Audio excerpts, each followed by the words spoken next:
I just clicked it. Okay, good. Good. Record there. Record here. Rytalk12. Okay, so, hi. Welcome out to Rytalk12. This is the 12 episode, 12-minute long podcast that is airing every week that there isn't a Noggle, and it's starring me. Because I'm not on Noggle anymore, in case you didn't know.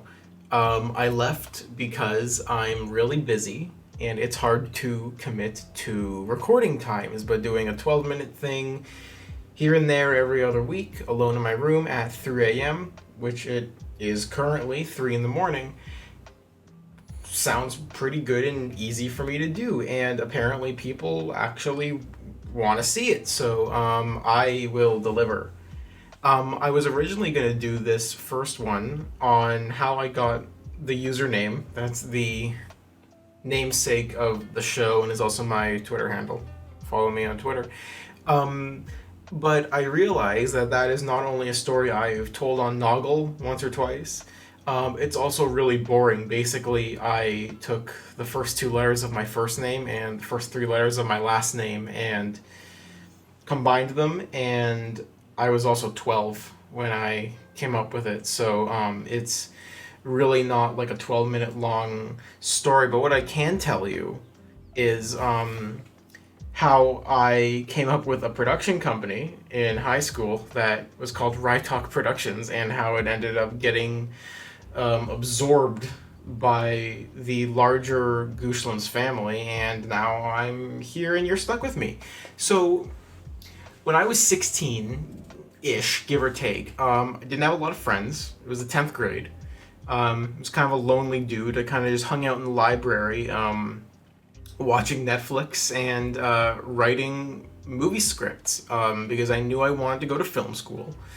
I am currently in film school, so at least one thing worked out good for me in the end. But basically, I wanted to find a way to make these scripts that I was writing. I wrote one script that was very, I don't know if I would say personal to me. At the time, I had a weird interest in two-person rather, stage production, specifically a one location with 2 people on the stage, sort of conversing and playing off each other in real time, essentially. And I don't know what exactly spurred this weird obsession with it, but I was taking a drama class at the time in high school, so I think maybe that probably had some sort of influence or impact on it, but don't quote me on that. Basically what happened is I had this weird idea of a script, or for a story, of 2 people at a bus stop, and they were forced to stick it out with each other, waiting for rescue, I guess, or the bus to come and pick them up. It's running late, hence why they're stuck at the bus stop. And they had 2 opposing political views, and by political views, they had different interests in franchises. So at the time, I went to a lot of sci-fi conventions, and I noticed both less so at conventions and more so on Twitter, that people of opposing fandoms would very often go at it, and they hated each other's guts for the only reason that they didn't like the same movie or TV show that the other person did, which never really made sense to me. I don't know why people give a shit about what other people watch, but I digress. That's a whole other conversation. But basically, I thought it would be funny if 2 people were stranded together, and they basically had to they hated each other's guts, and they were forced to survive together when they fundamentally hate each other for a stupid reason. So I wrote a script, or an outline at least, sort of focusing on that. I moved away from the stage play idea and moved more towards a film idea. It was going to be called Nerds of the Many. If you've been around me for a long time, you know what that was, and you sort of know how that turned out. I wrote a script. I had it all budgeted. I had it cast. By this point, I had met Chris, and it was all under the Rytoc Productions banner. I needed a way to release these, so I dug out my old YouTube username, my old Twitter username, whatever. It was for both. And I majestically slapped it onto a really shittily photoshopped logo with, I think, the Japanese kanji for film, which I think is eiga, is the Japanese word for film or movie. I think that is. At least I don't speak Japanese. But I really thought that I was doing something big and grand there when I was 16, that I was making some like big shot move. Like, look how cool I am. I'm making movies when I'm 16, even though I made one short film and never really released anything else on that YouTube channel. And also Chris existed, who was doing stuff way bigger and way better than I was at that point in time. So eventually I kind of talked to him about the movie. Again, we had met by this point, we were getting closer, and he was interested in the movie. He really liked the script. I cast him in the movie as a character. And he said that Gooshlems would help release the movie, or it would be produced in association with Gooshlems. And by that, it basically meant I could use his camera and his like gimbal. So I guess that's how 16-year-olds making movies operate. No, actually, that's how people in their 20s make movies too. So I guess nothing's really changed. But basically, Rytoc Productions, I had posed as this big thing, and then I would break away from Gooshlems, and I'd be huge, and we'd rise together. We started filming the movie. We did 1 day of location photography at the Metro Toronto Convention Center on the weekend of, what was it, March 17th, 2017.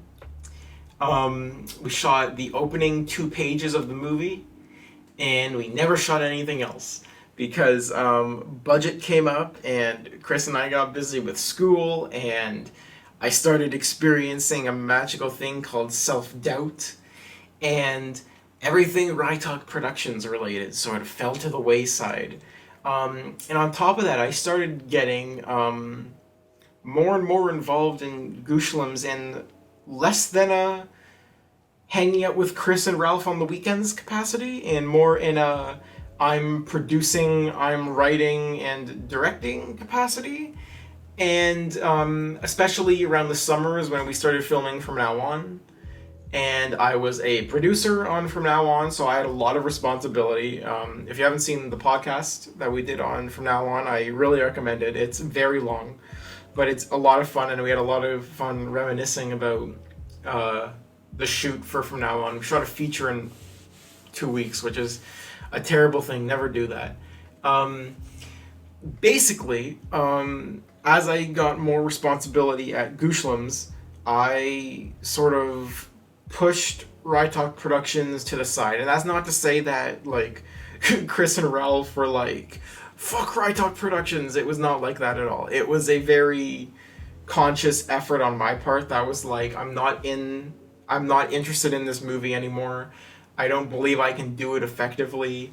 And I sort of just made the decision that like Rytoc Productions was kind of over, although not officially in any way. But eventually, I closed all the associated accounts with it, and around that time, Chris actually invited me to officially join Gooshlems in a much more official capacity.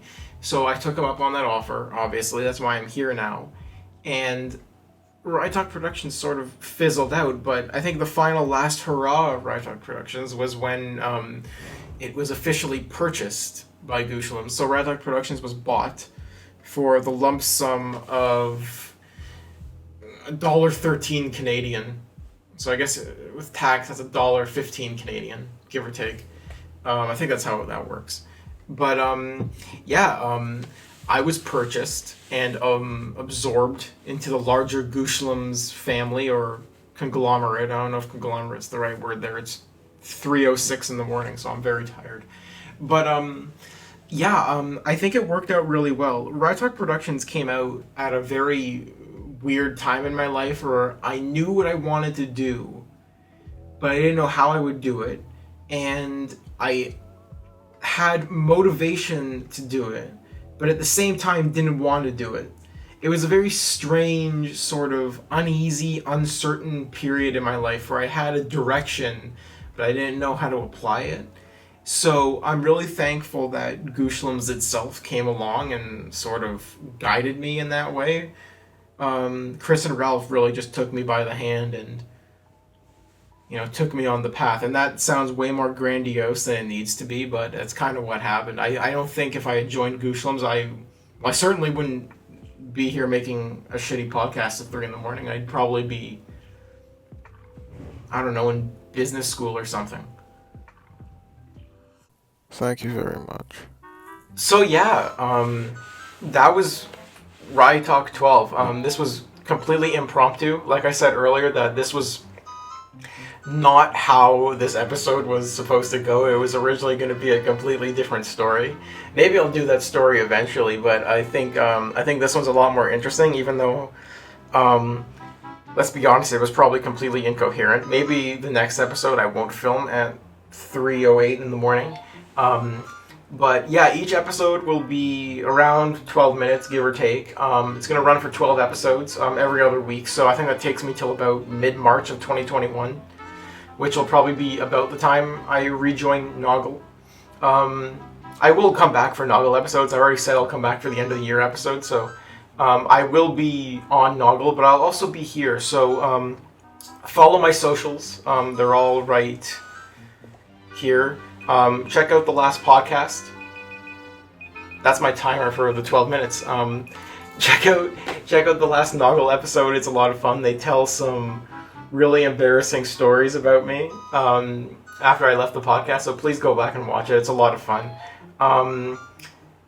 Thank you for watching, and I will catch you on the flip side. See you in 2 weeks.